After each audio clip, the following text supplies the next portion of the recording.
C'est un nouveau dimanche sur Pyramide FM, dimanche politique avec un acteur politique, un nouvel acteur, puisque c'est seulement le week-end passé qu'il a lancé son parti politique. Mesdames, Messieurs, bonjour et bienvenue au D12 de Pyramide FM. La justice française ranime les dépouilles de la présidentielle de 2010 au Togo. En scène, la juge Prévost Després, le milliardaire Vincent Bolloré et le président Fagne Singbe. Thème de la scène, un fait de corruption autour de la présidentielle de cette année-là. 10 ans après le scrutin, des tâches qui résistent au temps. Un peu comme cette semaine quand les Togolais se sont rappelés l'élection présidentielle, puis les résultats du scrutin du 22 février 2020. Que le temps passe si vite, ainsi s'exclamait un acteur politique. En effet, comme si c'était hier, la dernière élection présidentielle est rentrée dans l'histoire comme un fait historique. L'histoire retiendra qu'elle aura été officiellement remportée par Fagne Singbe. Une victoire contestée, une contestation d'un genre nouveau, puisqu'elle ne draine plus dans les rues les populations en face des forces de l'ordre. Certains diront que l'état d'urgence et la Covid-19 sont passés par là. Depuis bientôt un an, l'état d'urgence et la Covid-19 sont l'autre fait important au Togo. La semaine prochaine, les députés vont retrouver les bancs de l'hémicycle. Ceux qui ont voté en faveur de cette période d'exception vont-ils mettre fin à l'autorisation accordée au gouvernement à prendre par ordonnance des mesures relevant du domaine de la loi? Voté en avril 2020, puis prorogé en septembre, l'état d'urgence a permis de contenir le virus, mais il aura aussi laissé un goût amer à de nombreuses familles du Togo. Plus globalement, l'Organisation mondiale de la santé retient au Togo 6 851 cas, 5 599 guérisons et 83 décès. C'est le bilan. Il fait aussi état de la saturation en vue du centre hospitalier régional de Lomé. La question, en réalité, est le nouveau rapport que les Togolais ont institué avec le virus. Ce dimanche, plusieurs poches de réjouissance vont encore prendre de haut les conseils contenus dans les mesures barrières. La distanciation physique ou encore les portes de bavettes seront mis à rude épreuve par des compagnons des buvettes et des bars. À la plage de Lomé, les occupants abordent-ils réellement le dernier tournant vers les quartiers avoisinants ou plus éloignés? La plage va-t-elle finir par être libérée comme le souhaitent les autorités? Issus du secteur informel, les travailleurs de la plage, tout comme des milliers d'artisans, de commerçants et divers autres salariés du privé au Togo vont pouvoir bénéficier d'une protection sociale ou d'une assurance vieillesse. Environ 3,34 millions de travailleurs du secteur informel, dont 52,7% de femmes, bénéficieront de cette extension de la sécurité sociale. Ce qui semble être une bonne nouvelle doit-elle être rangée totalement dans les rayons des bonnes nouvelles au Togo? Au chapitre des nouvelles, il y a aussi ce nouveau sigle qui s'ajoute à la liste des partis politiques, l'UPDC ou l'Union panafricaine pour la démocratie et le changement. Les promoteurs du nouveau parti l'ont lancé il y a juste une semaine à Lomé. Que contient l'Union? Le panafricanisme, la démocratie et le changement du dernier né des formations politiques au Togo.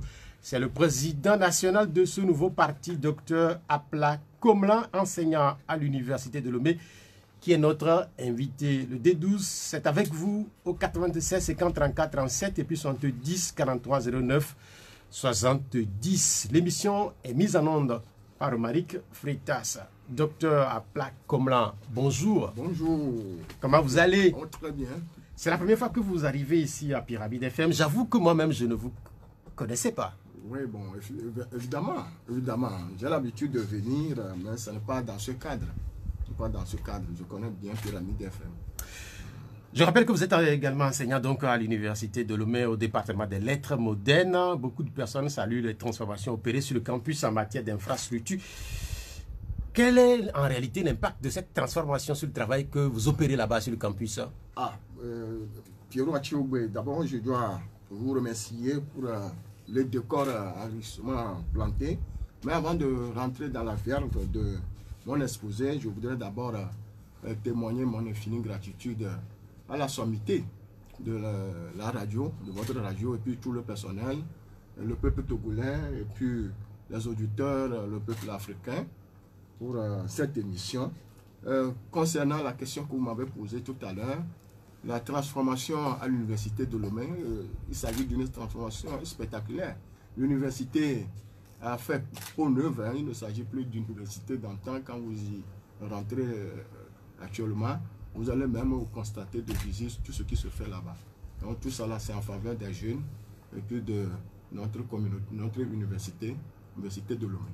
Oui, la question c'est de savoir si, en tant qu'enseignant, est-ce que cette transformation a des incidences sur le travail, positivement parlant, bien sûr. Oui, cette transformation a des incidences sur le travail que nous faisons là-bas. Mais je ne suis pas aussi autorisé, parce qu'il y a des voix plus compétentes que la mienne pour pouvoir répondre adéquatement à ces questions. Mais je vais répondre en ayant la casquette d'enseignant. Donc, tout ce qui se passe en faveur des étudiants, je crois que c'est bien, c'est positif. Ça agit sur le travail que nous abattons à l'Université de Lomé. Je rappelle que l'Université de Lomé a connu cette transformation sous la direction du président Kokoroko. Lui-même, il est devenu entre-temps un ministre.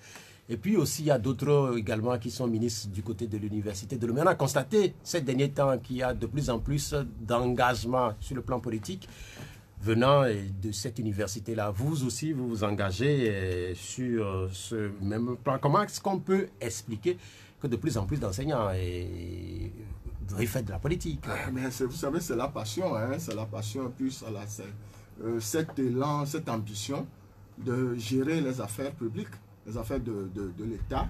On ne peut pas être universitaire et rester sur le carcan universitaire et ne pas faire la politique.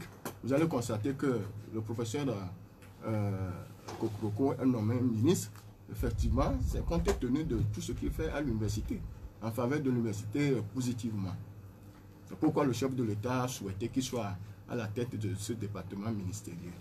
Donc, ce sont les ambitions, c'est une question de passion, ambition, puis la gestion des affaires de l'État, les affaires publiques. Vous-même, vous êtes passionné par les questions publiques? Oui, parce que tout ce qui concerne l'humain, le développement de l'humain nous intéresse beaucoup. C'est la raison fondamentale pour laquelle nous avons en amont créé des structures de développement, des structures pouvant permettre à l'humain d'évoluer.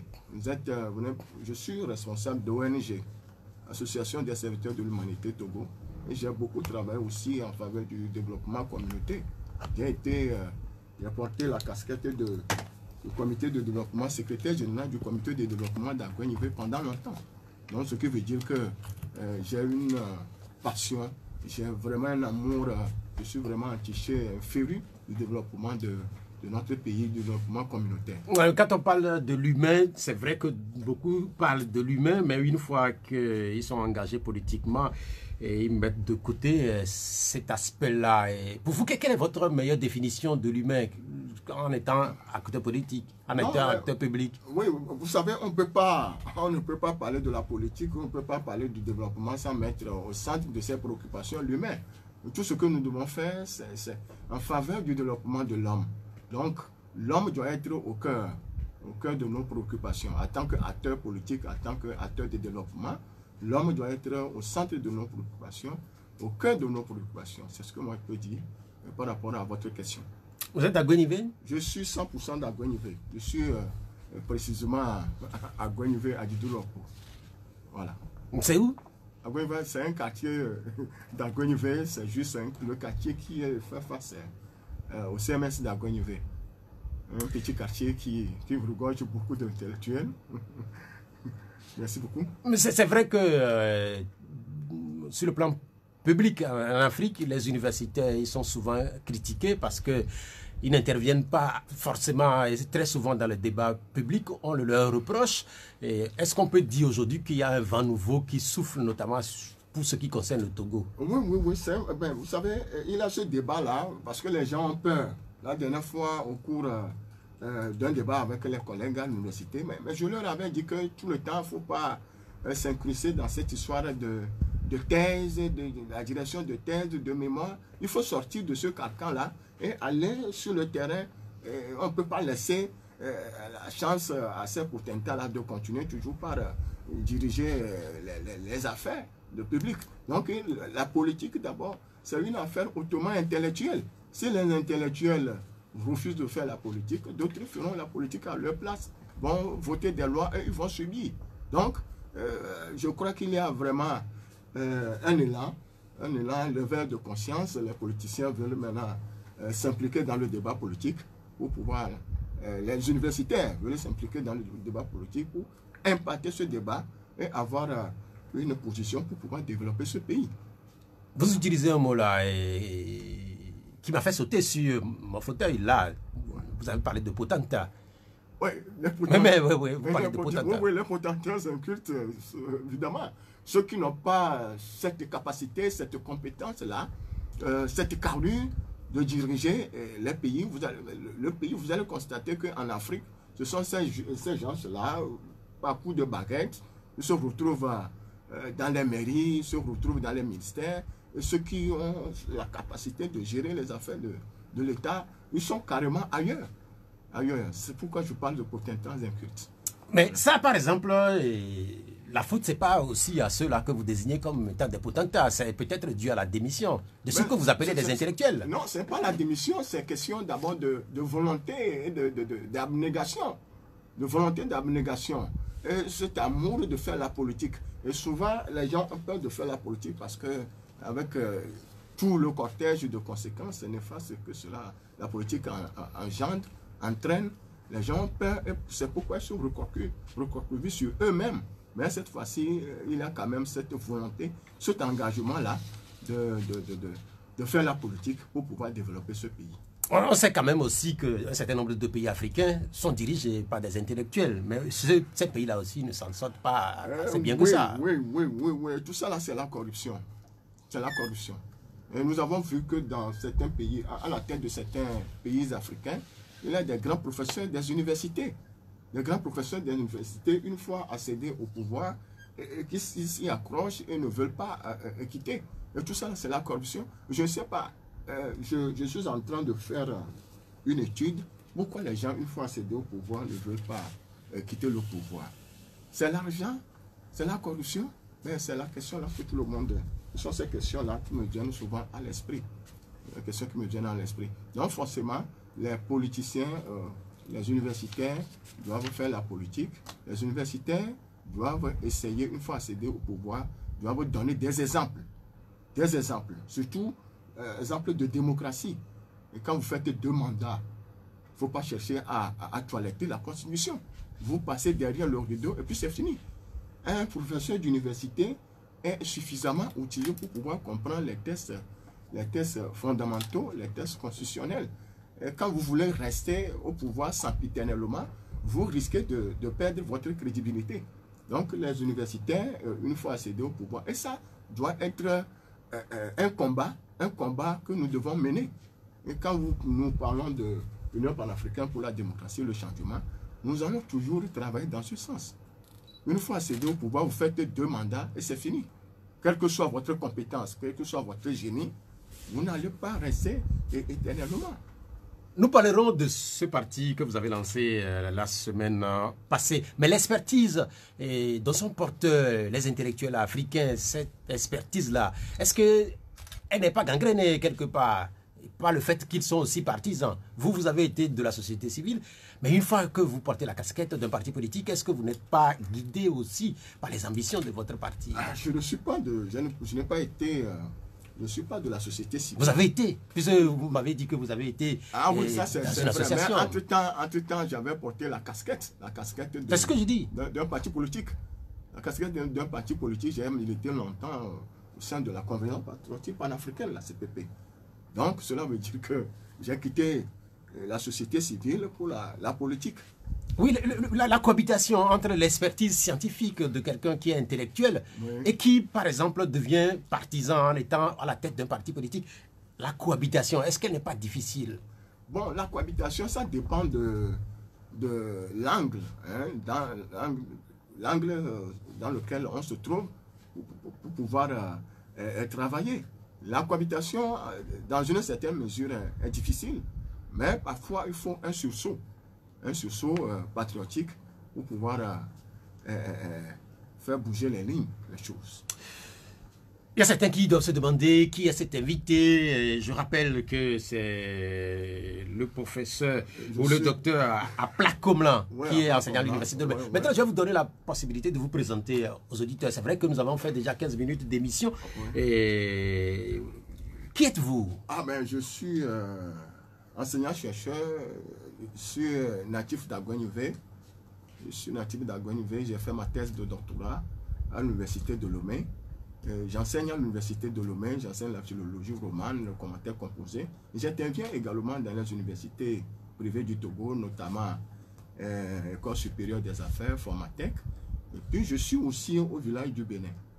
Au village du Bénin. Donc, en substance, je suis togolais, je suis le président national de l'Union panafricaine pour la démocratie et le changement.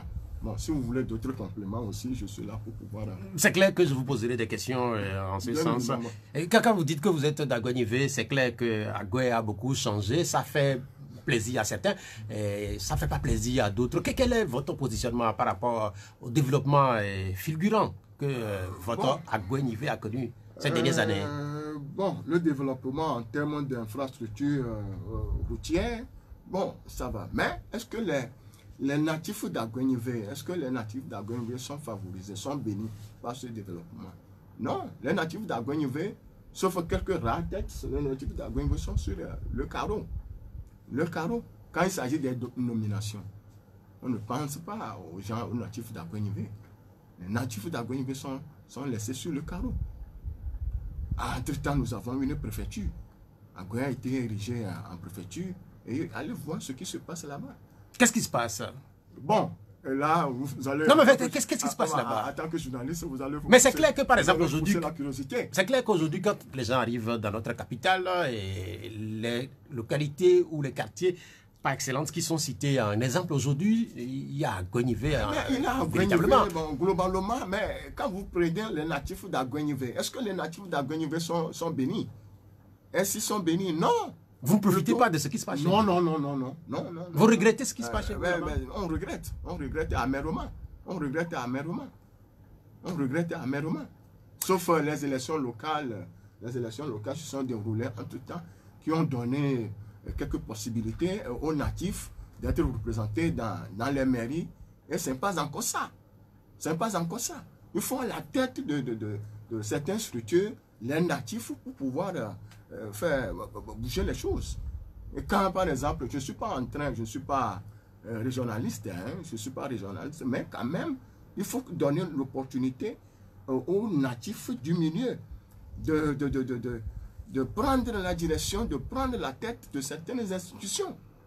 Est-ce que ça fait partie de vos prochains combats, par exemple? Mais nous sommes là pour ça aussi, nous sommes là pour ça, parce qu'il ne faut pas faire les choses injustement. Nous sommes là pour combattre l'injustice. Mais vous parlez carrément d'injustice. Oui, injustice, bien évidemment. Parce que je ne comprends pas comment un natif ou bien quelqu'un qui n'est pas du milieu peut prétendre gérer les affaires de ce milieu-là potablement. Non. Donc, il faut mener une petite enquête pour voir. Quand on dit Aguenivé se développe, bon, de façon générale, c'est applaudissable. Mais quand vous prenez les natifs d'Aguenivé, allez mener des enquêtes. Les natifs sont sur les carreaux. C'est ce que nous déplorons. Bien, merci, c'est noté. Quand on s'engage en politique, et c'est votre cas depuis quelques temps maintenant, en Afrique et ailleurs dans le monde, des fois on se brûle les doigts parce que la politique, c'est violent. Des fois, c'est méchant et quand on s'engage en politique. Vous, personnellement, quelles ont été vos motivations? Bon, les motivations, il y a plusieurs mobiles qui sous-tendent notre engagement. Notre engagement, d'abord, il y a cet amour, ce sentiment-là de gérer les affaires, d'aider sa communauté, d'aider son pays, d'aider son milieu, d'aider son continent. Donc, nous avons créé ce parti-là sympa. On ne l'a pas créé fortuitement. Nous l'avons créé pour des objectifs bien précis. D'abord, c'est un parti qui s'intéresse à l'avenir des jeunes. Un parti des femmes. Je l'ai toujours dit, que ce soit sur Zéphyr, devant vos confrères de TVT, c'est un parti des jeunes. Parce que tout le temps, on a constaté que les jeunes sont souvent négligés. Ils ne sont pas formés politiquement. Et tout le temps, on dit, c'est la jeunesse qui est la relève de demain. Qu'est-ce qu'on doit faire pour que cette jeunesse-là puisse idoinement assumer sa responsabilité?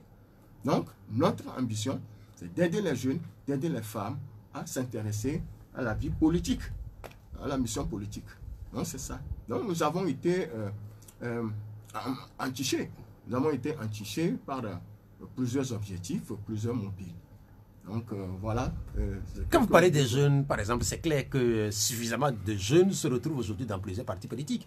Si vous en créez une nouvelle formation, et l'objectif aussi, c'est de susciter l'engagement des jeunes, est-ce que vous ne perdez pas de temps? Non, mais vous savez, cette question aussi m'a été posée sur Zéphyr FM. Il y a des jeunes qui sont dans les partis de l'information politique. Aujourd'hui, entre nous, Pierrot Achiogbe, entre nous, quel est ce parti-là qui prend la croix de la jeunesse? Quel est ce parti aujourd'hui qui prend la croix de la jeunesse et des femmes qui veut former les jeunes? Non, il y a les jeunes. Est-ce qu'il y a des partis? Vous n'avez pas vu des partis politiques former les jeunes? Non, mais moi j'en vois tout le temps. Ah, ouf. Non, mais en fait, quand vous prenez le parti au pouvoir, on parle des jeunes. Quand vous prenez... non, on parle des jeunes. Ça, c'est évident. C'est manifeste, c'est patent. Mais est-ce que vous allez voir la telle formation politique? Non, mais j'en vois justement. Ah, j'en vois par exemple à l'ANC, j'en vois au niveau du parti au pouvoir, j'en vois dans d'autres formations politiques. Mais vous savez, avec des... Je ne sais pas, moi je n'ai pas... Non, ce que vous dites est fait d'une certaine manière déjà par un certain nombre de formations politiques. Quand vous parlez des femmes, c'est vrai que c'est une thématique qui intéresse beaucoup de partis politiques. C'est quelque chose qui est fait déjà. Non, mais... Sans doute que vous venez aussi pour prendre votre part. Oui, nous allons faire les choses autrement. Parce qu'avant de créer ce parti, il y a eu des enquêtes, il y a eu des travaux préalables que nous avons toujours engagés, que nous avons fait. Et nous allons faire les choses autrement. Ce n'est pas de manière vieillotte. Pas de manière vieillotte, on va donner de nouvelles élans à la jeunesse. Quand vous parlez de faire les choses autrement, ça aussi c'est quelque chose qui revient très souvent, au point qu'un parti politique a décidé de prendre le nom Togo autrement.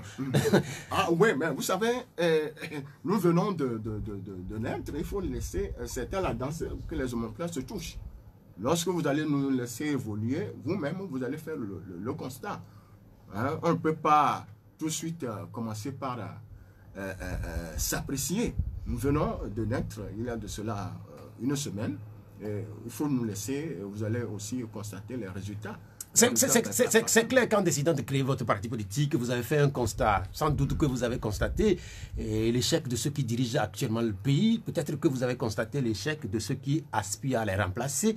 Qu'est-ce qui a fait que vous vous êtes décidé finalement, en dehors de votre formation ou en dehors de votre occupation à l'université de Lomé, vous devez également diriger un parti politique? Ah ben, vous savez, depuis un certain moment, quand vous analysez la classe politique actuelle, surtout l'échiquier politique actuel, on parle de l'échiquier politique actuel, le cas du Togo, vous allez constater avec moi, sans doute, indubitablement, que la classe politique est devenue un peu vieillotte. Et il va falloir rajeunir cette classe-là, donner d'oxygène, un peu de dynamisme à cette classe. Et la jeunesse est l'énergie nationale, l'énergie pouvant faire ce travail-là. Mais on ne peut pas donner cette responsabilité à cette jeunesse sans la former. C'est pourquoi nous avons dit qu'il faut rajeunir la classe politique togolaise. Donc, ce n'est pas un acte gratuit, un acte isolé que nous venons de poser. Rajeunir, dans certaines formations politiques, on dit que ça ne se décrète pas. Et comment est-ce que vous allez procéder? Rajeunir la classe politique? Parce que c'est vrai que depuis 30 ans, il y a un certain nombre d'acteurs qui sont là et qui alimentent ou animent la vie politique au Togo. Et votre ambition, c'est sans doute les remplacer, c'est sans doute les côtoyer. Vos confrères nous ont posé cette question. Est-ce que nous sommes là pour les remplacer? Peut-être pour les fortifier. Pour les renforcer. Pour les renforcer, il doit y avoir une certaine cohabitation, collaboration entre ceux qui existent déjà et notre formation politique. Et la dernière fois, il y a quelqu'un qui nous a posé la question, savoir est-ce que nous sommes là pour remplacer ceux qui sont au pouvoir? Non, notre ambition, c'est de travailler avec tout le monde. De travailler avec tout le monde. Mais en fait, oui, mais quand on crée un parti politique, c'est aussi de conquérir le pouvoir. Ah oui, de conquérir le pouvoir, bien évidemment.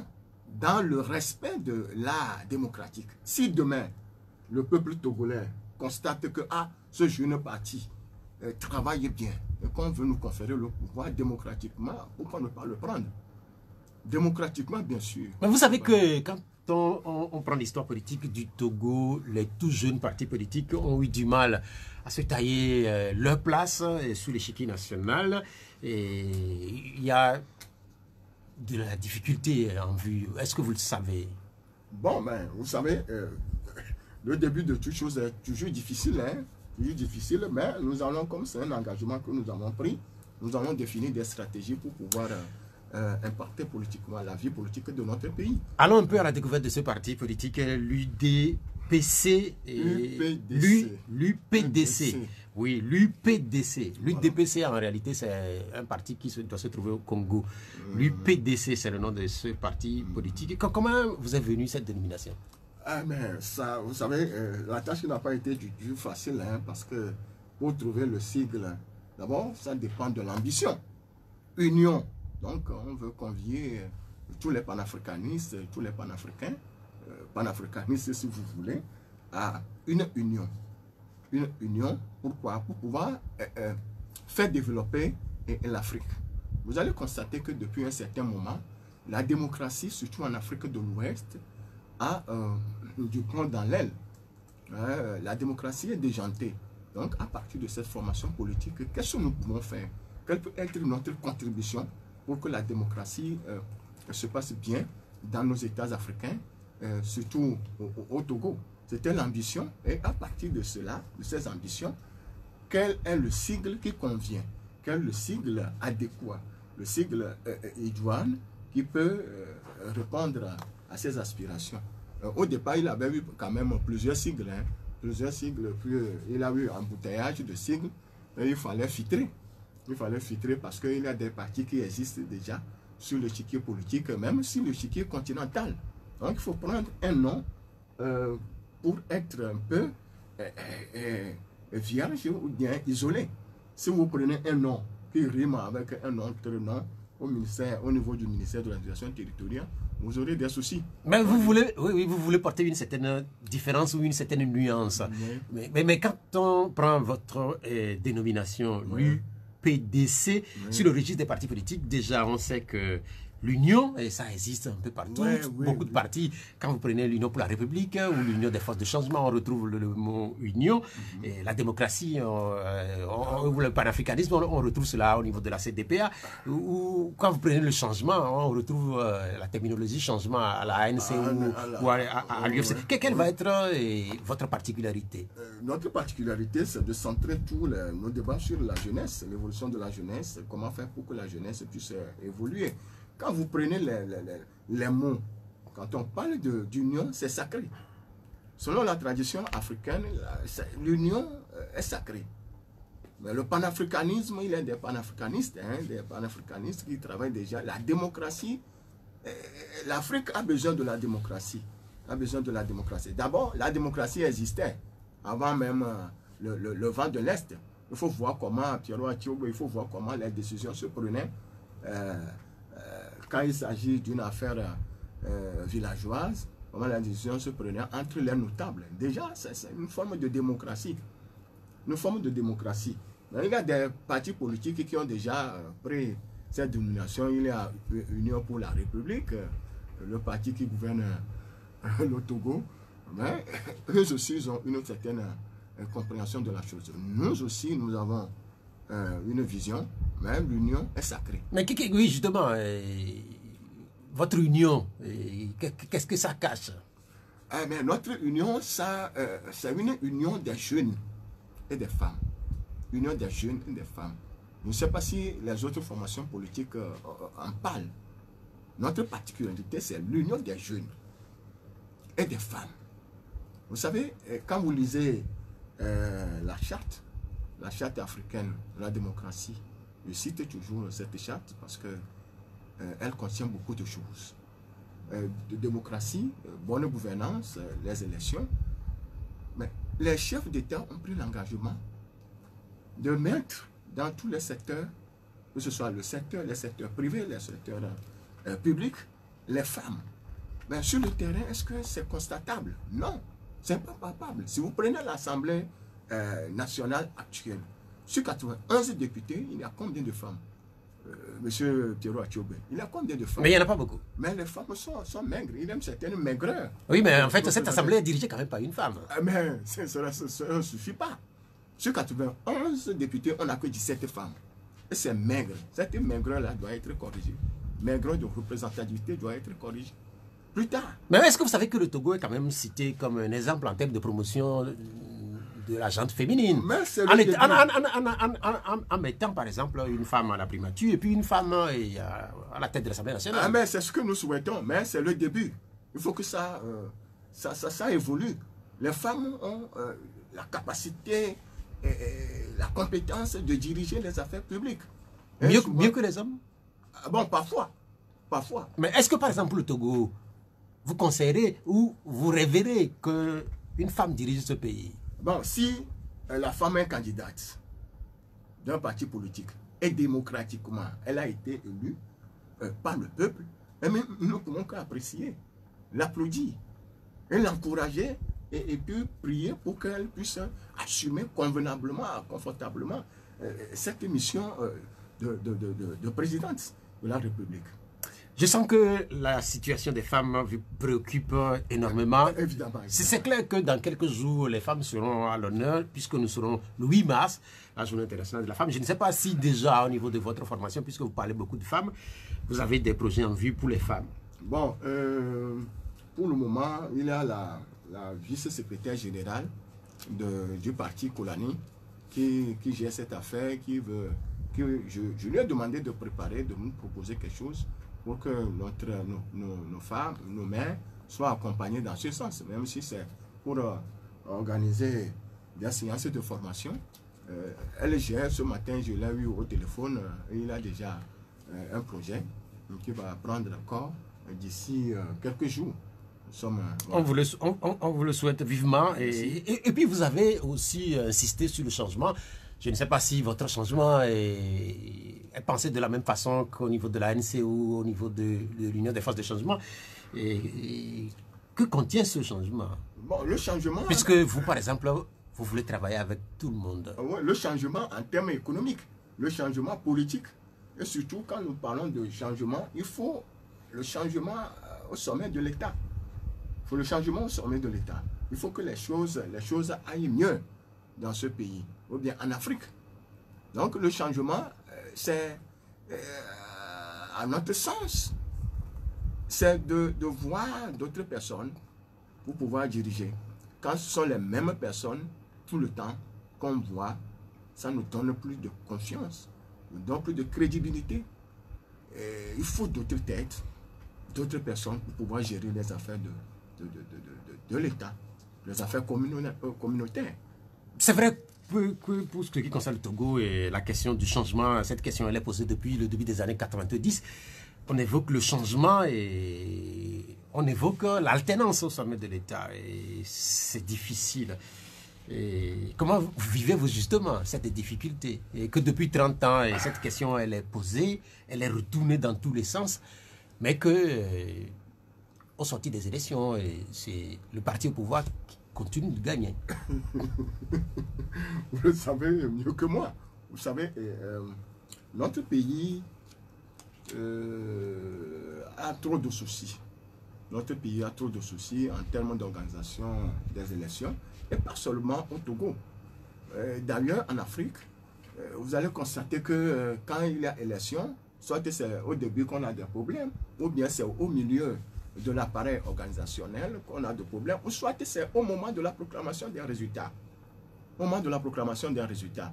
Et nous devons faire en sorte que tous les appareils, tous les organes impliqués dans l'organisation des élections, tous ces appareils-là soient crédibles, inspirent confiance pour qu'à la fin de la proclamation des résultats, au moins que le gagnant, ou bien le gagnant, le perdant, appelle le gagnant pour pouvoir le féliciter. On n'a pas encore atteint ce niveau, mais je crois que indubitablement, ça viendra. L'alternance est incontournable, hein, quoi qu'on dise. Et puis je rêve le jour où ce pays il y aura l'alternance, vous verrez dans les rues les partis politiques ne vont pas exister quelques minutes.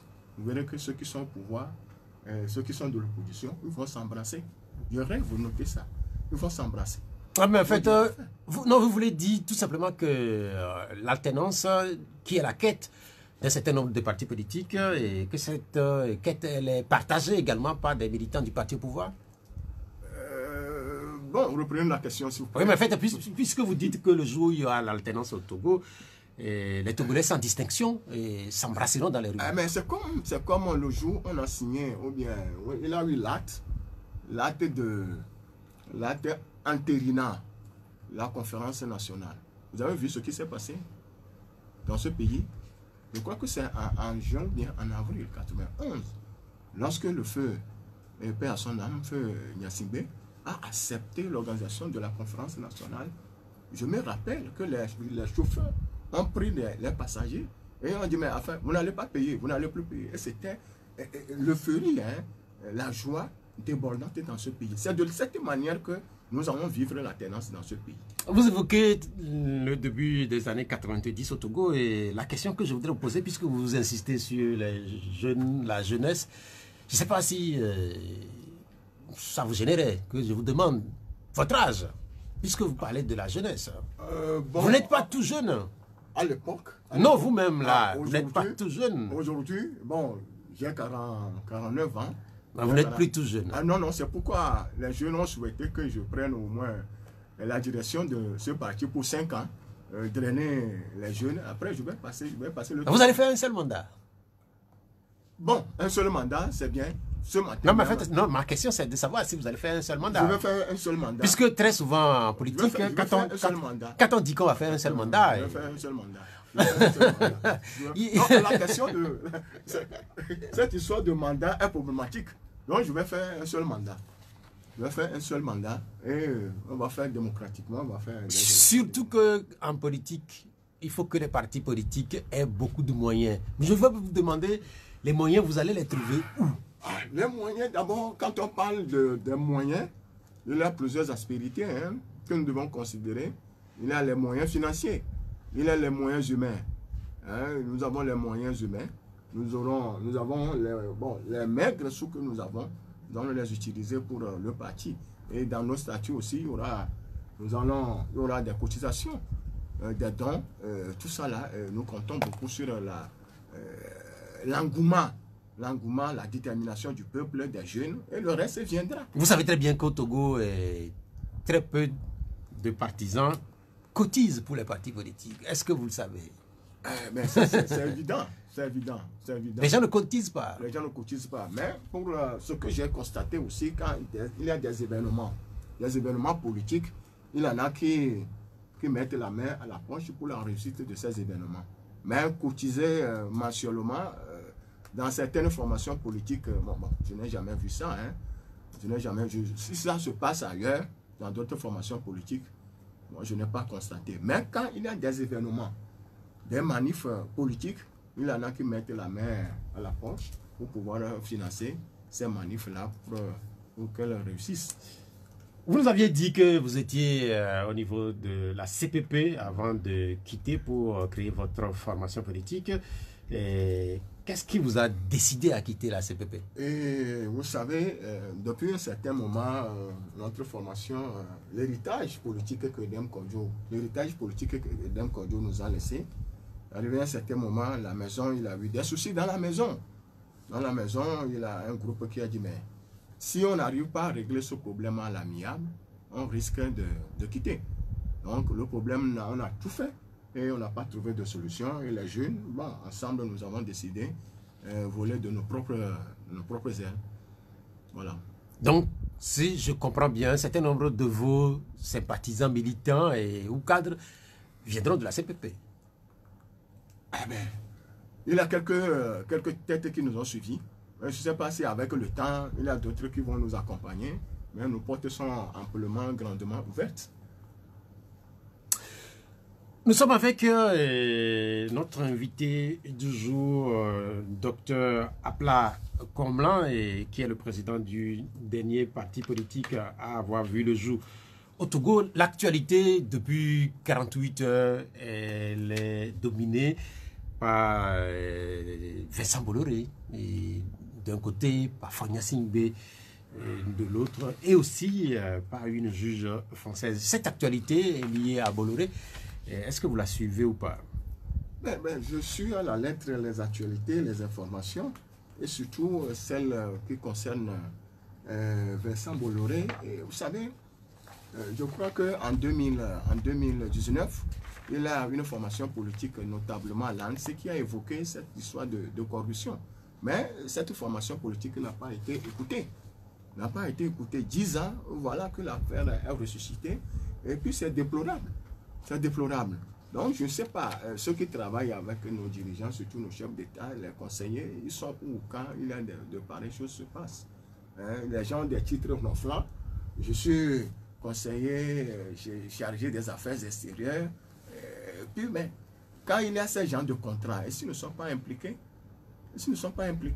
et pourquoi tout le temps on doit citer notre pays de cette manière? Et puis, ce qui me choque, me scandalise un peu, et jusqu'alors, il n'y a pas de communiqué officiel pour situer l'opinion nationale et internationale sur ce qui se passe actuellement. Je ne sais pas si c'est parce que l'affaire sur son cours à la justice que... Mais c'est ce que nous avons appris venant des sources proches du gouvernement, une affaire qui est pendante devant la juridiction.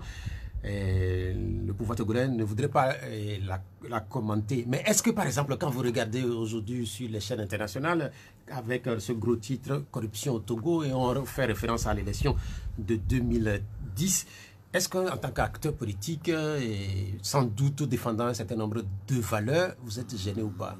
Je suis gêné parce que je n'aime pas parler négativement de mon ministre, notamment de mon pays. Quand on dit Togo, corruption au Togo, je suis scandalisé, commotionné par le titre, ce gros titre. Vous savez, je ne voudrais pas faire de commentaires là-dessus. Quoi qu'on dise, c'est notre pays. Et puis, quelque part, il y en a qui ont commencé par parler de la souveraineté de notre pays, l'ingérence dans les affaires politiques de notre pays. Mais qui dit ça? J'ai lu ça sur les réseaux sociaux, je ne peux pas vous les cacher. Mais vous savez, le Togo c'est notre pays, à nous tous. Et si le Togo est vilipendé, extérieurement, c'est tous les Togolais, tous les Togolais qui sont vilipendés.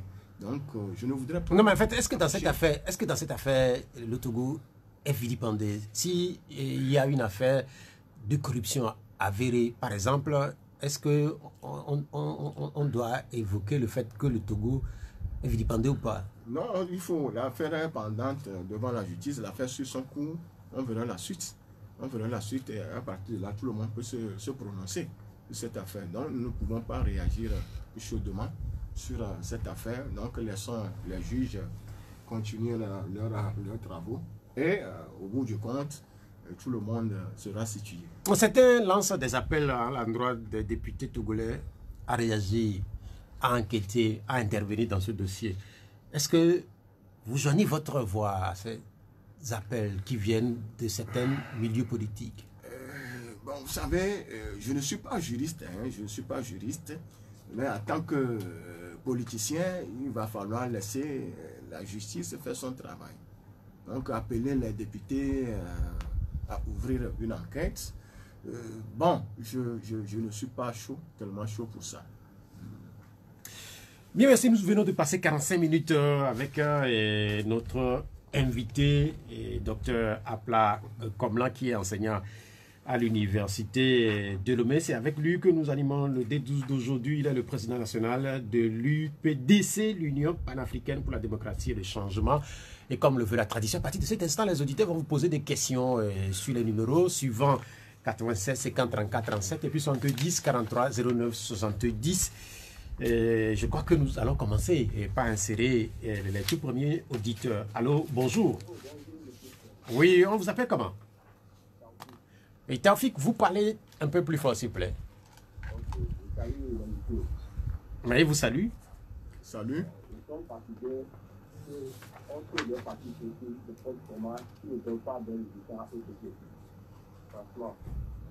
nous avons pu trouver le cas. Et puis, notre invité aujourd'hui de l'hiver parle de politique sociale. Quelle politique sociale? Lorsqu'on organise des élections à la proclamation des résultats, les militaires qui remplacent les membres de la cellule qui fait faire aux gens. On ne laisse pas l'application civile et les faire le travail, c'est tout. Les élections, ça ne donne rien. Quelle gouvernance sociale vous voulez? Donc, c'est pour ça les gens ne veulent pas comprendre que il faut de faire, il faut régler les problèmes à l'amiable et que les choses se passent dans la paix. Pour faire les élections, pour organiser les élections, on laisse les gens faire campagne dans la paix et on vote dans la paix. Et à la proclamation des résultats, des bousculades des gens enfoulés, des militaires, des partis, est-ce que vous voulez? Bien, merci. Merci Taoufik, on a noté votre réaction. Vous allez répondre tout de suite. Oui, le nom c'est Taoufik. Hein. Taoufik. Ah, monsieur Taoufik, merci pour votre intervention. Tout ça là, c'est la déception. Quand on fait quelque chose, tout le temps on n'a pas les résultats, on est déçu. C'est l'occasion hein, de relancer la machine démocratique au Togo. Après, bon, on est fatigué de la création des partis politiques.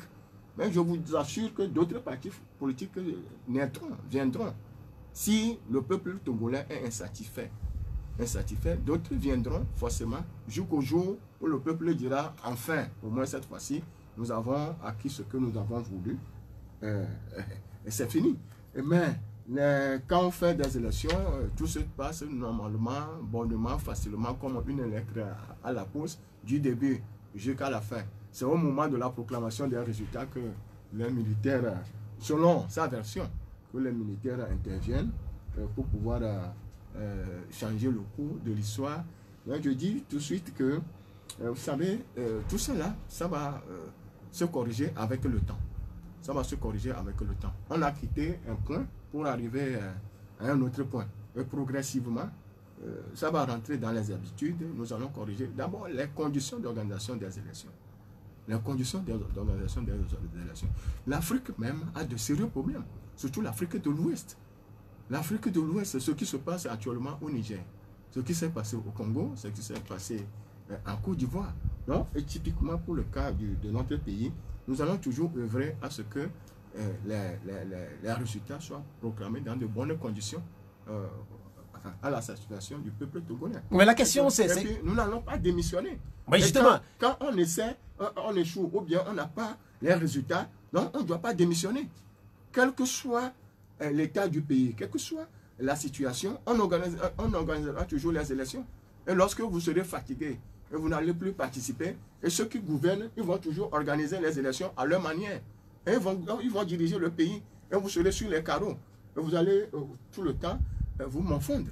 Donc, nous allons œuvrer à ce que les élections soient organisées dans de bonnes conditions, et puis les résultats soient proclamés.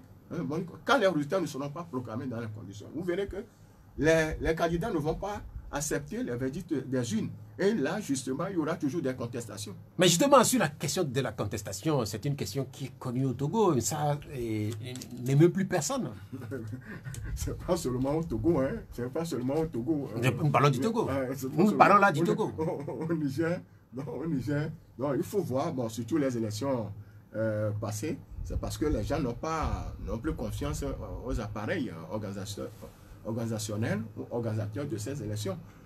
Il y a les bureaux de vote, les BV, il y a les CENI, il y a l'administration territoriale, d'abord il y a la CENI, il y a le ministère de l'administration territoriale et enfin la Cour constitutionnelle.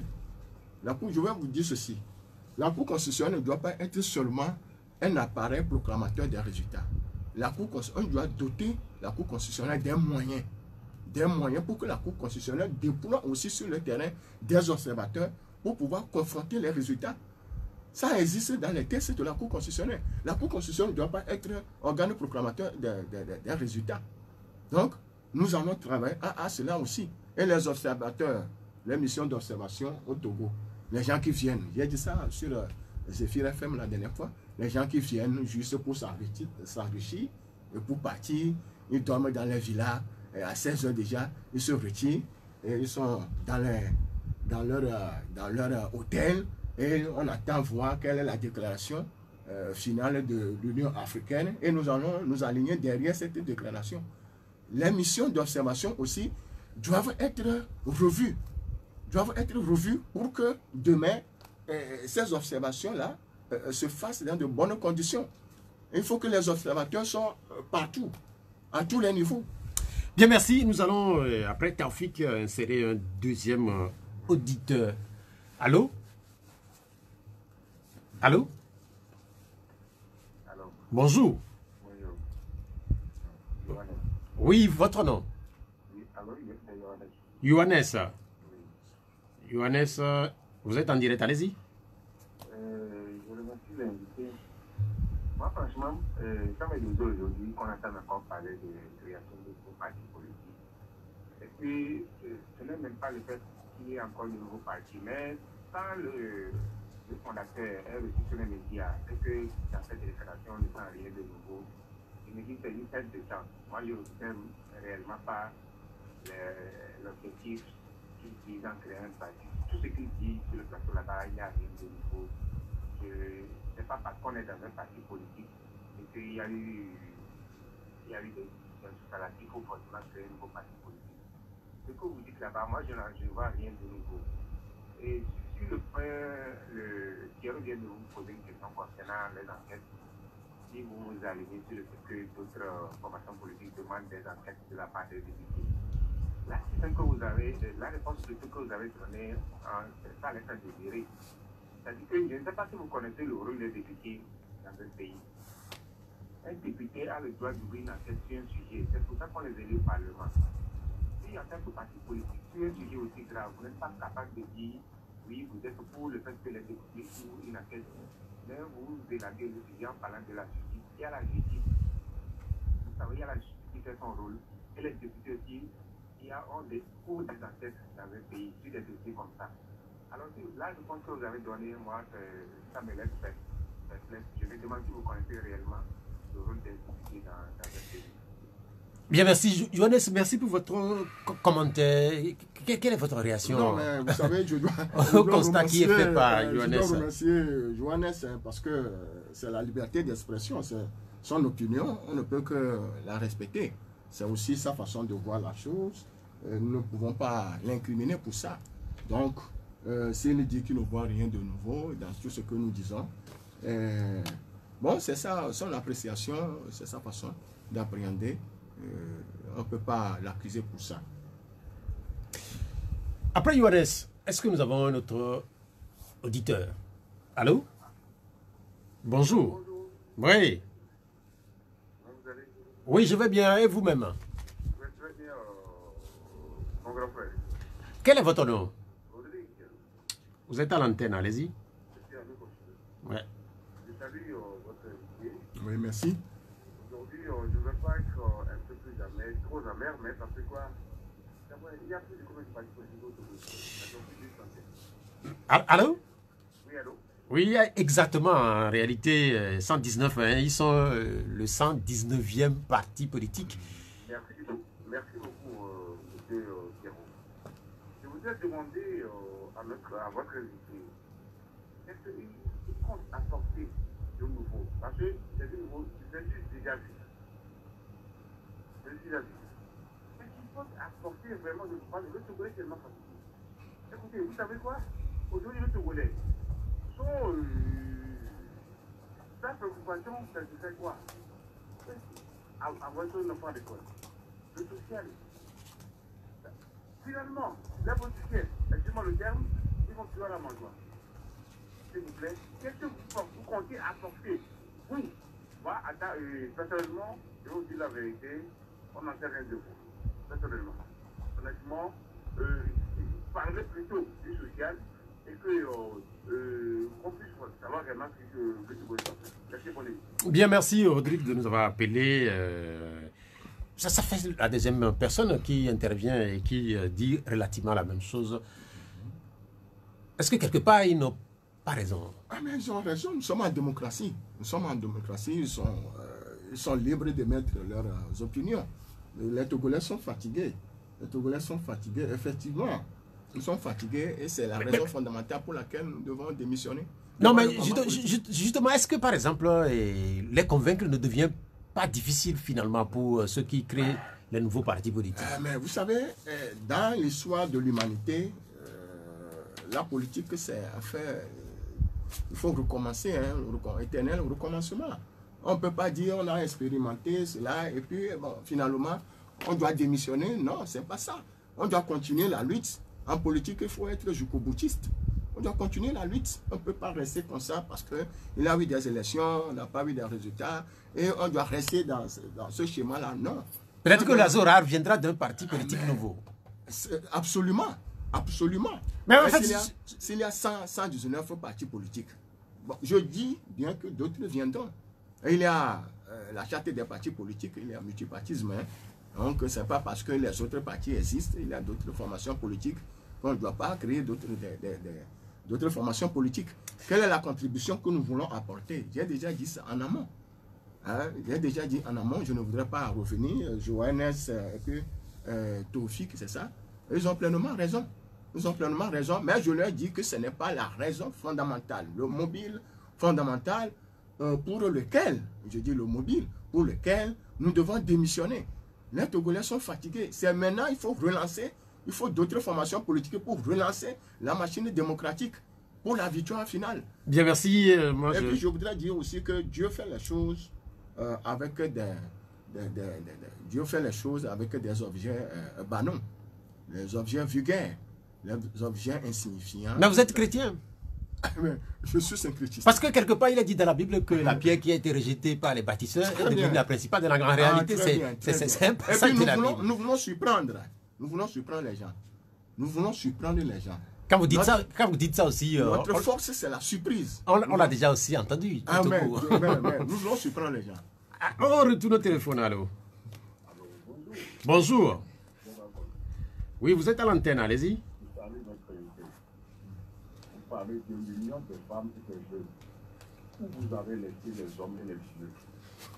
Parce que est-ce que vous voyez des femmes au marché, nos femmes, nos mamans, nos soeurs au marché? Bon, je voudrais savoir, est-ce que vous êtes docteur en médecine? Chaque fois que vous êtes docteur en médecine, chaque fois qu'il n'y a pas de bactéries pour sauver des gens dans les hôpitaux, vous êtes là avec des infections. Et en plus, on parle de notre pays, il y a corruption. Vous voulez être président dans votre pays. Vous dites que bon, il y a la justice, son coup d'abord. Cette histoire-là, c'est le gouvernement qui nous a chanté ça. On est fatigué. Effectivement, on est fatigué. On est vraiment fatigué. Allez rester dans un hôpital et sauver des gens, c'est plus mieux que de venir ici. Tous ceux qui viennent sur les médias disent qu'ils parlent des femmes et des donoseurs. Moi, je les appelle hypocrites. Parce qu'ils ne sont pas clairs. Moi, je suis un homme. Vous parlez des femmes. Moi aussi, j'ai une femme. Bon, la vie sociale n'est pas bon. La vie sanitaire n'est pas bon. Et tout, rien n'est pas... On parle de notre pays. Vous dites que bon, la justice fait son cours. Et vous voulez que vous gérez quoi comme pays? Si vous êtes président, vous allez laisser l'affaire, les conditions conseils, vous dites que la justice fait son cours tel que l'UNI le fait aujourd'hui. Mon frère, on est fatigué. Bien, merci. Javagoso, on a noté votre coup de gueule. Merci de nous avoir appelé depuis Bessou-Zame.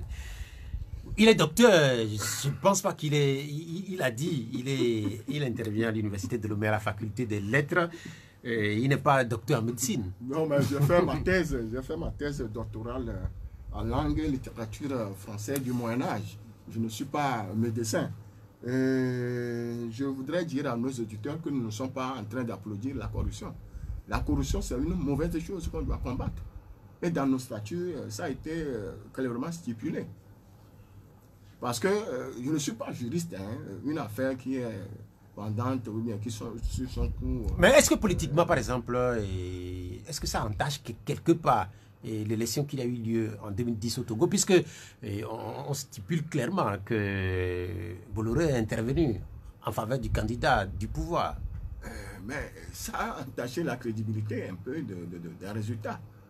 Du moment où il est à la cour, je dis la cour des comptes, et dans les codes, je crois, dans le code électoral, les candidats doivent dépenser mêmement les moyens Mais s'il y a un candidat qui dépense plus, j'ai lu sur les réseaux sociaux, c'est comme pour frais de communication, 250 millions de francs pour frais de communication. Alors que dans les fermes, dans les hameaux, les gens ne trouvent pas d'eau potable. Nos hôpitaux sont dégarnis de nos médicaments, sont dans un état délabré et on dépense 250 millions de francs pour les frais de communication. Et ça, là, je suis franchement scandalisé. Je suis scandalisé.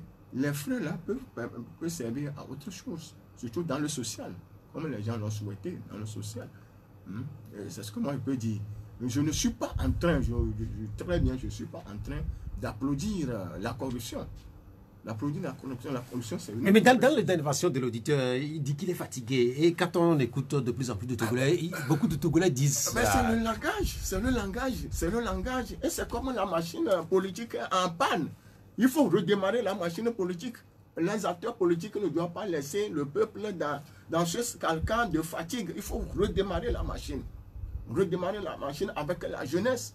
Avec la jeunesse, ce n'est plus le même engouement. Il est vrai que nous sommes dans un état d'urgence, de Covid, et tout ça là. Mais il faut d'autres stratégies pour pouvoir redémarrer la machine. On ne doit pas démissionner devant le combat que les gens ont engagé depuis 90. Et ça va profiter à ceux qui sont au pouvoir. Quand vous démissionnez, ils sont là et ils gouvernent bonnement. Ils gouvernent bonnement. C'est ça. On retourne au téléphone. Allô? Bonjour, vous êtes à l'antenne. Votre nom? Jérôme. Vous nous appelez de quel Agoué? Parce que... Agoué à Tchamvé. Bien. Allez-y. D'abord, il salue le président.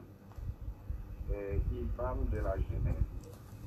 Aujourd'hui, par des affaires qu'on donne à l'élection de 2010, par la corruption. Il parle de la jeunesse aujourd'hui.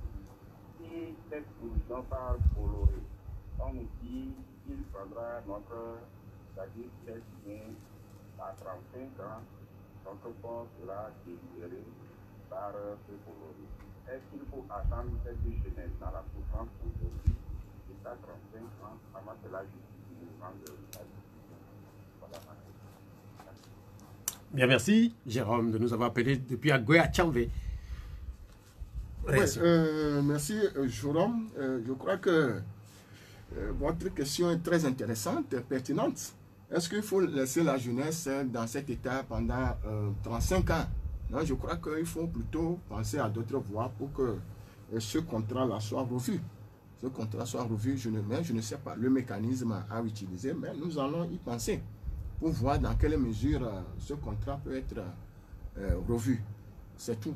Parce que quand on a 20 ans aujourd'hui, ou bien 35 ans aujourd'hui, il faut attendre jusqu'à 35 ans encore, il faut voir, on sera vieux. Donc ce contrat doit être revu dans l'intérêt supérieur de la nation. Après Jérôme, nous avons qui au téléphone? Allô? Bonjour, monsieur Pierrot. Bonjour. Vous savez, monsieur Waris, il vous appelle depuis Argentine. Waris, allez-y, vous parlez un peu plus fort. Oui, je salue le président. Merci. Il y a une question. 22 février 2020, 22 février 2021, il y a depuis là un an que nous passions à une élection présidentielle. Et aujourd'hui, il y a encore des contestations. La DNK qui conteste les résultats du bureau des votes. Aujourd'hui, en tant que président d'un parti politique d'opposition, est-ce qu'il faut tourner la page de la contestation, la page des élections, ou bien il faut aller au bout? Quel conseil vous pouvez donner aux deux partis, que ce soit la DMK et le parti au pouvoir? Merci beaucoup. Merci et bien de choses à nos amis d'Azan et de la préfecture de la Veille. Oui. Merci beaucoup, monsieur Waris, pour votre question. C'est une question qui revient toujours sur le tapis. La DMK qui continue toujours pas à contester les élections, ou bien l'élection présidentielle du 22 février 2020. la Cour constitutionnelle a proclamé le président de la République, Faure Gnassingbé, gagnant. Donc, est-ce que aujourd'hui, quel conseil peut-on donner? Là, je crois que je ne peux pas, si vous suivez très bien les chaînons organisationnels des élections, il y a les CENI, il y a la CENI, il y a le ministère de l'administration territoriale, la Cour constitutionnelle qui siffle la fin. Donc, si la Cour constitutionnelle proclame les résultats, je crois que c'est la plus haute juridiction de l'État, la plus haute juridiction qui proclame les résultats. Normalement, si les choses sont bien déroulées, il ne doit pas y avoir de contestation. Si la contestation, c'est parce que quelque part, peut-être, les gens sont égratignés et ils demandent conseil, peut-être. Non, mais en fait, vous êtes dans le pays et c'est une tradition, finalement, que les élections soient contestées. Et vous êtes acteur politique. Vous m'avez dit que vous aviez fait la CPP. La CPP, oui. C'est pas nouveau ce qui se passe autour de l'élection présidentielle de 2020. Sauf que, comme je l'ai dit dans l'introduction, il n'y a plus de manifestations dans les rues, il n'y a plus de blessés. Voilà. Mais ça, par exemple, est-ce qu'il faut tourner la page? Est-ce qu'il faut oublier et mettre le cap sur ce qui nous attend devant? Mais vous savez, celui qui a la plaie, c'est lui qui sent la douleur de la plaie. Donc, je crois que la voie privilégiée aujourd'hui, c'est le dialogue. C'est le dialogue. Parce que je ne sais pas comment est-ce qu'on peut encore revenir à la case de départ. À la case de départ. C'est le dialogue. C'est le dialogue entre les acteurs politiques pour voir le format de gouvernement qu'on peut proposer. On peut proposer. Cette histoire de proclamation des résultats des élections, c'est une problématique. C'est une problématique continentale. C'est pourquoi quand vous lisez la charte des partis politiques, je dis la charte des partis politiques, la charte africaine de la démocratie, de la bonne gouvernance et des élections, il a été même demandé à ce qu'on instaure, chaque État instaure un cadre permanent de dialogue. Parce que les États, l'Union africaine, les gens sont conscients que chaque fois, quand il y a élection, il y a problème. Donc il faut un cadre permanent de dialogue, d'organisation de ces élections. Et les appareils organisateurs de ces élections, il faut une certaine crédibilité. La CENI, j'ai assisté en 2018 à un séminaire organisé par la Cour constitutionnelle. Ce séminaire traditionnel que la Cour constitutionnelle organise. Il y a un intervenant qui a posé la question de savoir est-ce que la question a été adressée aux représentants de la CENI.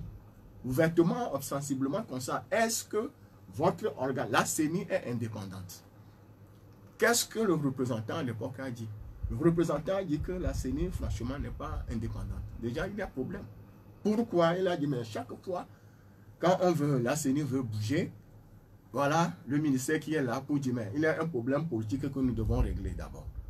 Un problème politique que nous devons régler d'abord. Donc, la CENI aussi a des problèmes. La Cour constitutionnelle aussi doit être renforcée, ou soit on doit mettre des moyens nécessaires à la disposition de la Cour constitutionnelle. La Cour constitutionnelle ne doit pas être là, juste, voilà, je vais proclamer les résultats, on dit, la requête de tel est rejetée, et voilà, suffrage exprimé, et tout ça. Non, il faut que la Cour constitutionnelle aussi essaie d'envoyer des observateurs sur le terrain. Vous l'avez dit il y a un instant, il faudrait que la Cour constitutionnelle puisse jouer autrement son rôle par rapport aux élections. Moyens. Il faut que la Cour constitutionnelle soit suffisamment dotée de moyens. Voilà. Allô? Allô, est-ce que nous avons l'auditeur? Oui, bonjour. Oui, bonjour. Madame Messi, comment vous allez? Ça va. Ça fait un bon bout de temps. Oui, j'ai fini à appeler. Et j'ai souhaité appeler parce que tout ce qu'on raconte, tout ce qu'on dit ici, ça ne porte jamais de fruits. Et puis le téléphone ruine et tout le reste. Voilà. C'est pour ça que je n'appelle plus beaucoup. Vous êtes découragé? Oui. Oui, mais en fait, c'est justement le combat de notre invité du jour. Il dit qu'il ne faudrait pas se décourager. Oui, à propos, je pense que c'est un député qui est là, non? Non, en fait, il n'est pas député. Ah bon? Oui. Le président d'un parti? Il est le président d'un nouveau parti. Un parti qui a été lancé samedi dernier. Moi, je pensais que c'était un député, c'est pour ça que je voulais... Ah, ben, votre question, c'est pour un député? Oui. C'est laquelle? Député parce que il n'y a jamais eu de réforme conséquente dans ce pays. Et puis, il y a eu plein de regroupements. Code 1, 2, ASCROL, CVGF, FAC, CST, C14, enfin. Et puis, on a vu des députés atterrir à l'Assemblée. Et ils ont voté des lois uniques. Ils ont remis les mandats du régime à zéro. Et je suppose que c'est parce qu'ils ont ramené le parti unique en bonne et due forme. Et puis, ils nous ont interdit de manifester. Ils ont voté ça aussi. Et pour arriver à l'Assemblée, ils ont boosté l'opposition. C'est pour ça qu'on est dans un parti unique en ce moment. Et, Non, madame, si. oui, Mais quand vous parlez de parti unique, vous parlez du Togo? je parle du Togo. Nous avons un seul parti au Togo? Le cours des législatives passées nous a ramenés dans le parti unique. C'est votre sentiment? Oui, c'est mon sentiment et c'est comme ça, quoi. Ok. Et je voudrais lui dire, bon, là, c'est la 120e partie, oui, 119. 119. Mais en fait, enregistré quand même. Il est du côté du régime ou de l'opposition. Bien, bien. Merci beaucoup de nous avoir appelé, madame Messi. Ok, merci. Bon après-midi. Il y a cette question aussi qui revient. Est-ce que vous êtes un parti politique? Est-ce que vous êtes proche du pouvoir? Ou vous êtes de l'opposition? Oui, bon, d'abord, je tiens à saluer madame Messi. Hein. J'ai toujours applaudi, admiré ses interventions. C'est elle qui intervient souvent sur, je crois que c'est sur Nana FM. Elle m'a beaucoup posé des questions, pareil. Madame Messi, simplement, je voudrais vous dire que nous sommes de l'opposition. Nous sommes de l'opposition. C'est tout. Pas proche du pouvoir. Pas proche du pouvoir. Mais comment est-ce que vous comprenez que ce genre de questions soient souvent posées? Et puisque en réalité, on a un parti qui est au pouvoir, les autres partis qui sont créés, en réalité, ces partis-là doivent être normalement de l'opposition. Mais la question de savoir si ces partis sont de l'opposition ou proches du pouvoir, cette question-là revient parce que parce qu'aussi il y a de la suspicion dans le pays. Oui, oui. Vous savez, quand on est de l'opposition, normalement, on ne doit pas participer au gouvernement. Donc l'opposition est là pour critiquer les actions du gouvernement. Et vous ne pouvez pas faire partie du gouvernement et critiquer les actions de ce même gouvernement. Critiquer les actions du gouvernement, puis faire des propositions, analyser et faire des propositions au gouvernement. Donc nous sommes de l'opposition, nous ne sommes pas de parti au pouvoir. Et nous venons aussi de naître fraîchement, jeunement, c'est un jeune parti. Pour répondre potablement à madame Messi, nous sommes de l'opposition. Et ça revient parce que la question revient. Dans le pays, il y a des centristes, il y a des gens qui sont proches du pouvoir, il y a de l'opposition, il y a de l'opposition modérée, etc., etc. Donc, nous sommes de l'opposition. Il y a ce commentaire de Daniel Badagonzo, sans doute qu'il doit être d'Agonivé, puisque quand je lis son commentaire, aller dans le vieux Agonivé, c'est délabré. Ouais. Il y a la pollution des rivières, ouais, et il cite même, il impute cela à une structure, et puis les montagnes de bouteilles cassées qui sont là-bas. Est-ce que c'est quelque chose que vous partagez? Ah oui, entièrement. Je l'ai dit en amont de mon intervention. Vous avez il dit même que vos terres sont accaparées. Ah mais, absolument. Et il a été toujours droit et sec. Hein. Barabon, c'est un frère. Daniel Barabon, c'est un frère. Et il n'a pas menti. Et globalement, les gens vont croire que les gens d'Aguenivé sont heureux. C'est la même situation que vivent les gens de Baie, les gens d'Aplaou. Hein? Aguenivé est aujourd'hui enveloppé par d'autres, par les halogènes. Quand il a des atouts, on oublie les natifs, les autochtones de ce milieu. Allez, il faut faire un tour au niveau du CMS d'Aguenivé. C'est dégueulasse. Les vieux quartiers sont délabrés. Et nous avons fait des pieds et des mains pour que ce quartier, surtout le quartier Humbi, soit assaini. Il a un projet. Il a un projet, mais on sait... mais il y a un début d'assainissement au niveau du CMS d'Aguenivé. Mais derrière c'est le début. C'est le début. Il faut aller au fond. Il faut aller au fond, derrière le chef canton. Et vous allez vous rendre à l'évidence que ce n'est pas ça.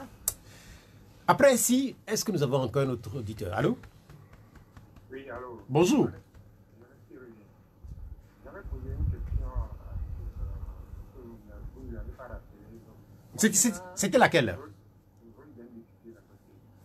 Le rôle d'un député. Voilà. Est-ce qu'il fait que le député a le droit de faire des affaires sur les sujets? Concernant la question que vous lui avez posée, concernant l'affaire de il dit que, bon, il ne s'amuse pas sur le fait que les députés puissent poser des affaires qui n'est pas vraiment pour cela. Il est à la justice de se prononcer. Donc, j'aimerais lui demander, est-ce qu'il fait que les députés ont un rôle d'enquête dans le pays sur des affaires comme ça? Sans doute qu'il doit le savoir. En fait, je vais lui laisser la possibilité de répondre. C'est monsieur Johannes ou bien? C'est Jérôme. Jérôme qui revient encore sur sa question parce qu'il n'est pas satisfait. Monsieur Jérôme, je sais que les députés ont cette compétence d'ouvrir des enquêtes sur des affaires si sensibles comme ça. Mais ce que je dis est clair, hein, est clair parce que je ne suis pas juriste. Une affaire qui est pendante devant une juridiction à l'échelle internationale, je ne sais pas ce qu'on peut faire à l'échelle nationale. Mais nous condamnons tout cela. Nous condamnons. Je n'applaudis pas ce qui se fait ou ce qui se passe. Hein, je n'applaudis pas étiqueter notre pays de corruption. Je n'applaudis pas. C'est tout ce que moi je peux dire. Les députés ont le rôle, ont cette compétence, cette casquette-là d'enquêter sur des affaires si sensibles. C'est noté. Oui. Allô? Bonjour. Oui, monsieur Perrault. Oui, c'est monsieur? Oui, c'est monsieur Poutonnier de Apetito. C'est où ça? Apetito, c'est dans Lyon. Derrière Sanguera, derrière les Bassito. Derrière les Bassito. Sur la voie de Mission. Ah, en fait, je ne connais pas l'endroit. Je voudrais dire, votre invité, là, on a posé une question que Adboemo a gagné l'élection présidentielle, mais on a proclamé fort. Est-ce qu'il faut-il continuer? On a posé la question, on n'a pas répondu. C'est ça qui me gêne jusqu'à ce que je vous appelle. Bien, merci. Comme il a un parti politique, maintenant, si quelqu'un a gagné... Non, mais en fait, il a répondu à la question. On a dit, on a fait une élection au Togo et on a proclamé celui qui n'a pas gagné. Alors que votre invité, il a un nouveau parti politique. Faut-il continuer à, si tu as gagné une grande seconde pour une autre personne là, faut-il continuer à réclamer ou bien laisser? C'est ça on avait posé, mais il n'a pas répondu. Oui, monsieur cher ami Coutognon. Oui, il a répondu, il a lancé un appel à un dialogue. Oh, non, ça, je ne suis pas satisfait. Mais vous n'êtes pas satisfait. Ok, je vais lui donner la possibilité de vous satisfaire. Il n'est pas satisfait, notre ami. Bon, notre ami, je ne sais pas par quelle alchimie, par quel mécanisme, il a déjà de cela 1 an. Je ne sais pas comment le mécanisme qu'on doit utiliser pour que, selon vous, c'est Agboyume qui a gagné, pour que Agboyume prenne le pouvoir. Je ne connais pas le mécanisme. Donc c'est pourquoi moi je dis que la meilleure formule, c'est d'aller au dialogue. C'est tout. Donc si vous avez des formules à proposer, c'est le lieu de les proposer et on va les analyser. Peut-être un dernier ou un avant-dernier auditeur. Allô? Oui, allô. Bonjour. Bonjour. Oui, c'est Pélé. Pélé. Oui, Pélé, vous êtes à l'antenne. Pelé un peu plus fort, s'il vous plaît. Bonjour. Bonjour. Bonjour, monsieur Pelé. Bon, je pense que tout à l'heure, vous avez question de savoir si vous êtes de l'opposition du pouvoir. Bon, tout ça là, je ne peux pas envie de dire aux Togolais que si vous êtes au pouvoir ou à l'opposition. Le peuple même sait qui est de l'opposition et qui est du pouvoir, avec leur côté. Je voudrais dire que dans ce pays, on a suivi, depuis ces candidats qu'on a suivi à organiser les élections, le peuple veut toujours deux partis politiques, jusqu'à présent. Celui qui est en troisième position est toujours en bas de 4 ou bien 5, il n'a jamais atteint le 5. Ça c'est ce que le peuple qui est en fait. Le peuple sait qui est de l'opposition et qui est du pouvoir. Maintenant, concernant avoir des partis politiques que vous voulez créer dans un et des partis politiques, moi je pense que c'est une bonne chose, hein, parce que c'est la liberté d'expression. Et que vous aussi vous avez dit que pour changer ce pays, il faut créer un parti politique. Mais le paradoxe est où pour moi? Monsieur Engelfozo, donc qui avait créé la CPP, et bien avant de créer la CPP, il y avait l'IPG. En tant qu'intellectuel, monsieur Engelfozo savait qu'il y a plusieurs partis politiques et qu'il faut rassembler les partis politiques. Et il avait l'IPG, le FAD de M. Francisco et M. Franck de Tombéros, là, ils ont créé un regroupement. Quand vous êtes dedans, vous, en tant qu'intellectuel, vous avez dit bon que le fait que ce regroupement-là est là, ce n'est pas bon et qu'il faut aller encore créer une autre partie politique pour nous faire comprendre qu'il y a beaucoup de partis politiques dans le pays. Non. Le fait que quand on parle de 119 partis politiques là, il n'y a même pas du parti politique jusqu'à présent. Parce qu'à chaque élection, quand on proclame le petit proclame le résultat, au lieu d'être en deuxième position, il choisit celui qui doit être en première position et qui doit être en deuxième position. Mais le troisième est toujours très bas. Donc le peuple est là où il bat. Bien, merci. Vous avez fait carrément un commentaire sur le commentaire qui est relativement long. Je ne sais pas si vous avez eu une réaction. Il dit que le peuple sait qui est du pouvoir et le peuple sait qui est avec l'opposition. Mais le sentiment national, je crois que c'est la déception, découragement. Je crois que nous devons continuer la lutte. C'est le monsieur Pelé. Oui, il s'appelle Pelé. Monsieur Pelé. Donc, vous savez, nous sommes ouverts. Hein. On peut, du jour au lendemain, aller vers la coalition d'autres formations politiques pour pouvoir mener le débat. Nous ne disons pas que pour mener la vie politique, hein, nous ne disons pas que nous serons esselés dans la course politique. Nous sommes là pour pouvoir travailler avec les gens, surtout ceux qui partagent notre doctrine politique. Nous allons avoir votre regard sur la situation au niveau de l'opposition, puisque vous réclamez de l'opposition. L'opposition, pour certains, elle est affaiblie au sortir de la dernière élection présidentielle. Elle est presque morte pour certains. Quel est votre sentiment sur la situation de l'opposition? Bon, l'opposition est là. L'opposition togolaise est là. Du moment où les acteurs sont vivants, l'opposition est là. C'est parce qu'il y a Covid et puis tas d'urgence qu'on ne sent pas. On ne sent pas tellement les opposants. Ce que je voudrais dire à l'opposition dans son ensemble, c'est de cesser de se déchirer sur les réseaux sociaux, sur les plateformes. Il ne sert à rien de s'insulter ou d'insulter telle formation politique. C'est vous qui avez commis l'erreur, c'est vous qui avez fait cela. Non. Nous avons besoin d'une opposition, l'union de toute l'opposition, l'union sacrée de toute l'opposition. Tous les commentaires qui se font sur les réseaux sociaux concernant, soit c'est le cas qui est étiqueté, ou soit c'est l'ANICE ou d'autres formations politiques. J'ai suivi sur les réseaux sociaux des commentaires sur Adi. Les gens ont fait des commentaires sur Adi. Il y a eu des confrontations, des insultes. Est-ce que c'est avec ça là que nous allons construire ce pays? Je souhaite vivement que les gens terminent ce débat pour qu'on puisse véritablement penser à la réorganisation de toute l'opposition. Sinon, à nous vont les choses, je crois que l'opposition risque de disparaître. Et surtout avec les lois qu'on est en train de voter, les syndicats seront muselés, il n'y aura pas de manifestation, ce n'est pas bien. Donc l'intérêt général du peuple est ailleurs. Ce n'est pas en insultant telle formation politique, c'est vous qui avez fait, et on n'a pas tel résultat, tout ça là, je ne crois pas que c'est la meilleure formule. Donc, j'appelle, je profite de votre plateau pour appeler l'opposition à l'union sacrée. On fait allusion à un certain nombre de lois et de plus en plus d'observateurs constatent qu'il y a une forme de musellement au niveau des libertés. Que dites-vous justement sur la situation des libertés fondamentales dans notre pays? La situation, le champ maintenant est restreint.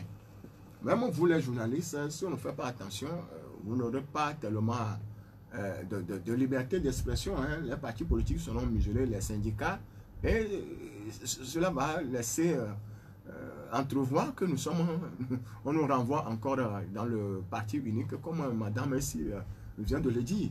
Donc il faut faire extrêmement attention. L'opposition, quoi qu'il en soit, l'opposition doit se retrouver, les leaders politiques doivent se retrouver, et taire les divergences et mener la lutte, redémarrer la machine démocratique. Quand on s'engage dans une lutte, on n'a pas les résultats, on ne démissionne pas.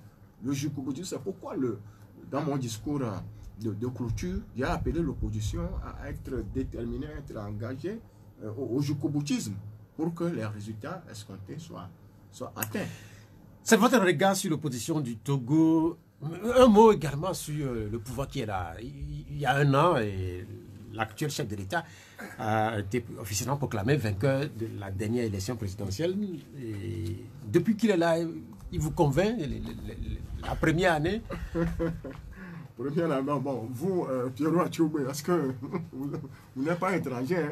Est-ce que le gouvernement vous convainc? Moi, j'ai mes positions pour moi. Je vous pose des questions. D'abord, le format du gouvernement, personnellement, on a aussi dit le format. Mais il y a une femme, par exemple, pour la première fois. Est-ce que c'est une avancée? Attendez. Le format même du gouvernement dit que c'est un gouvernement prétorique. Le Togo, est-ce que le Togo a les moyens pour pouvoir payer tous ses ministres? Je me rappelle au moment du gouvernement de transition, les ministres étaient très peu. Hein? Très peu, on a besoin. Moi, j'aurais souhaité un gouvernement plus restreint. Un gouvernement plus restreint avec plus d'agilité, de réactivité au niveau des ministères. Bon, une femme à la tête du gouvernement, bon, je crois que c'est Madame Tomigan Dogbe. Tomigan Dogbe, la première, le premier ministre, c'est une femme battante. Cette femme a fait ses preuves lorsqu'elle était à la tête du ministère du Développement à la base. C'est une femme de terrain qui travaille beaucoup. Si aujourd'hui, elle peut continuer comme ça pour pouvoir impacter, et surtout le social. Le social, il faut que le gouvernement essaie de convaincre. Un an, je crois que c'est trop tôt pour pouvoir apprécier. Mais les dernières sorties du gouvernement, et dans cette dernière sortie, on note que quand même, c'est selon le gouvernement que la pauvreté, par exemple, a nettement reculé dans le pays. Mais vous êtes là. Est-ce que vous, justement, vous sentez ça autour de vous? Est-ce que vous la ressentez autour de vous, que cette pauvreté a reculé? Monsieur Pierrot Atioubé, est-ce que le discours cadre avec la réalité? Est-ce que la pauvreté a reculé? Bon, je ne peux pas apprécier, mais je crois que il serait trop précoce, prématuré, un an de faire un bilan à mi-parcours. On aurait pu aller à 2 ans et pour voir réellement ce que le gouvernement fait. Mais il a quand même un gouvernement qui travaille. Il a signature des papiers, etc. Il travaille. On peut pas... Bon, c'est pas facile aussi de gérer les affaires départementales. Nous allons clôturer cette émission et il nous reste quelques secondes. En un mot. En un mot, la synthèse. Ah, merci beaucoup. En un mot. En un mot. Bon, en un mot, c'est trop dit, M. Thierrot. Bon, je voudrais dire ici d'abord féliciter M. Thierrot pour la qualité du débat, les questions pertinentes que vous avez posées et vous remercier encore une fois la sommité de ce groupe média, c'est ça, Média Pyramide, et puis le PDG, grand frère Wana, saluer le peuple togolais, le peuple africain et surtout le peuple togolais. Je crois que la lutte doit continuer. La lutte doit continuer, nous n'allons pas démissionner, on ne doit pas démissionner. Le combat démocratique, c'est une affaire durable, ça doit durer dans le temps. Vous êtes fatigué, mais ce n'est pas le lieu de démissionner. On doit continuer. Merci beaucoup. Docteur Apla Komlan, merci d'être venu. Je rappelle que vous êtes le président de l'UPDC. L'émission, elle s'achève, elle a été mise en onde par Romaric Freitas. Moi, je suis Pierrot Atioubé. Dimanche prochain à 12h, je vous donne à nouveau rendez-vous. Au revoir. Au revoir. Merci.